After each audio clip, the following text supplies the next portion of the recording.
saya Agustinus. Mari kita kenal Alkitab, karena Alkitab pembimbing hidup. Dalam Alkitab, banyak tokoh yang mempunyai kelebihan dan kekurangannya masing-masing. Karakter-karakter mereka memperkaya Alkitab. Kita bisa belajar banyak dari karakter tokoh-tokoh Alkitab ini. Tahukah Anda bahwa kitab Ester adalah salah satu dari 2 buku dari seluruh Alkitab yang tidak menyebutkan nama Allah? Buku yang lainnya adalah kitab Kidung Agung. Ester, anak yatim piatu. Tidak ada keterangan tentang orang tuanya. Dia dinamai Hadassah. Adalah kata Ibrani untuk myrtle, sebuah tanaman yang berwarna putih dan cantik. Sewaktu orang tua Ester meninggal, salah satu kerabatnya, yaitu Mordekai, merasa kasihan dan mengadopsi anak itu. Mordekai adalah sepupunya, tapi usianya jauh lebih tua. Ia membawa Ester pulang dan mengasuhnya seperti putrinya sendiri. Mordekai dan Ester hidup sebagai orang Yahudi di kota Susan, yang adalah ibu kota Persia. Mereka hidup dalam pembuangan. Di sana mereka menghadapi banyak cemooh karena agama dan hukum mereka yang berbeda. Suatu peristiwa di tahun ketiga pemerintahan Raja Ahasiweros, di mana raja mengajakkan perjamuan untuk seluruh pembesar dan pegawainya, tentara Persia dan Media, kaum bangsawan. Dan di hari ke-7, ketika raja riang gembira hatinya karena minum anggur, raja bertitah untuk membawa sang ratu Wasti dengan memakai mahkota kerajaan, memperlihatkan kecantikannya untuk seluruh rakyat dan pembesar, karena sang ratu sangat baik dan cantik rupanya. Tetapi Ratu Wasti menolak untuk menghadap sesuai titah raja, sehingga sangat geramlah Raja Ahasiweros sampai mukanya berapi-api murkanya. Raja memutuskan untuk mengaruniakan gelar ratu kepada orang yang lain. Dan terjadilah pencarian ratu baru yang terbuka untuk semua gadis-gadis di seluruh kerajaan Media dan Persia. Banyak yang lulus audisi ini, dan mulai 12 bulan persiapan untuk audisi final di hadapan raja. Ester adalah salah satu yang mengikuti audisi ini dan akhirnya dipilih oleh raja untuk menjadi ratu berikutnya. Sejarah pun berlanjut dengan dipromosikannya Haman bin Hamedata menjadi pembesar raja. Seluruh pegawai raja di pintu gerbang istana berlutut dan sujud untuk Haman, karena demikian diperintahkan raja tentang dia. Tetapi Mordekai tidak berlutut dan tidak sujud. Meskipun sudah berapa kali ditegur oleh pegawai raja yang di pintu gerbang istana.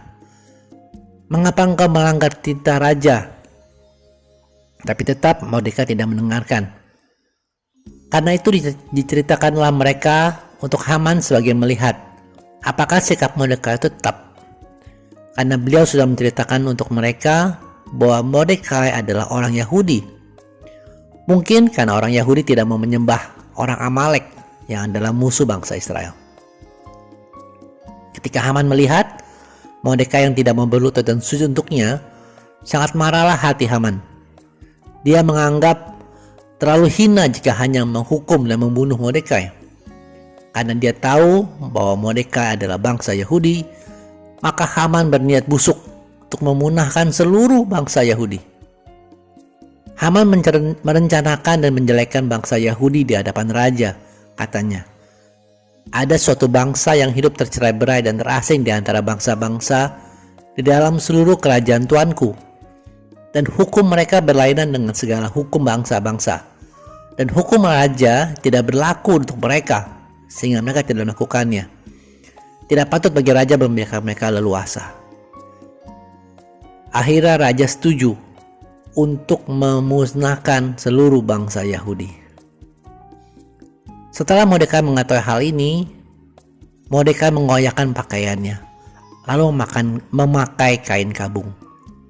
Mordekai menyampaikan pesan kepada Ester agar pergi kepada raja memohon karunia-Nya untuk membela bangsa Yahudi di hadapan Baginda.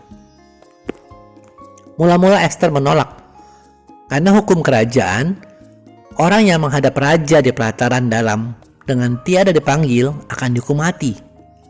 Hanya orang yang untuknya raja mengulurkan tongkat emas akan tetap hidup. Dan Esther selama 3 hari ke depan tidak dipanggil menghadap raja. Namun Mordekai mengingatkan Esther, "Jangan kira karena engkau diam di dalam istana raja, hanya engkau yang akan terluput dari sela seluruh orang Yahudi. Karena sekalipun engkau pada ketika ini berdiam diri saja, untuk orang Yahudi akan timbul juga bantuan dan kelepasan dari pihak lain. Dan engkau dengan kaum keluargamu akan binasa. Mungkin saja karena hal inilah engkau memperoleh gelar sebagai ratu."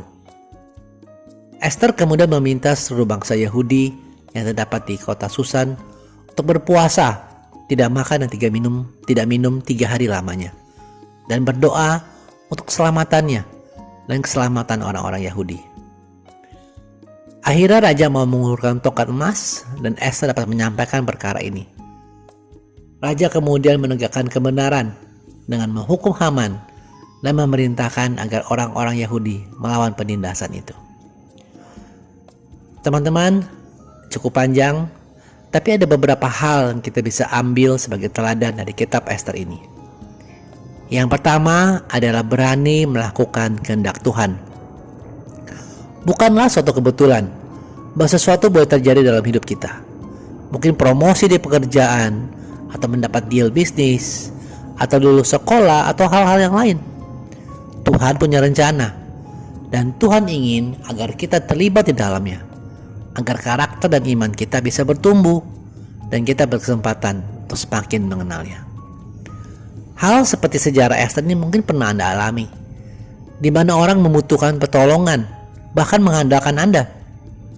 Dan pilihan ada di tanganmu. Apakah mau berbuat sesuatu, bahkan berkorban, atau memilih berdiam diri saja karena tidak ada manfaatnya, bahkan banyak ruginya. Hal ini perlu kedekatan kita dengan Roh Kudus untuk kita tahu apakah suatu peristiwa itu benar rencana Allah. Jangan juga kita menjadi pahlawan kesiangan dan berkorban sia-sia jika itu bukan rencana Allah. Hal yang kedua adalah tentang kuasa doa. Dari 2 ayat ini kita diingatkan. Amsal 15 ayat 29. Tuhan itu jauh daripada orang fasik, tetapi doa orang benar didengarnya. Yakobus 5 ayat 16. Karena itu hendaklah kamu saling mengaku dosamu dan saling mendoakan, supaya kamu sembuh. Doa orang yang benar, bila dengan yakin didoakan, sangat besar kuasanya. Esther dan seluruh orang Israel berdoa, dan Tuhan mengabulkannya. Teman-teman, terus kita berdoa untuk diri kita, untuk keluarga kita, untuk komunitas kita, untuk bangsa dan negara kita, dan untuk dunia. Salah satunya agar pandemi ini bisa segera terkendali dan berakhir. Allah Roh Kudus, berilah kami iman untuk terus berharap dan melangkah seturut pimpinan-Mu di tengah permasalahan yang kami hadapi. Terima kasih sudah menyaksikan. Mohon like dan subscribe untuk membantu channel ini bertumbuh dan firman Tuhan semakin diwartakan. Sampai bertemu pada video kenal Alkitab Rabu depan. Kasih karunia Tuhan Yesus Kristus menyertai Anda sekalian. Amin.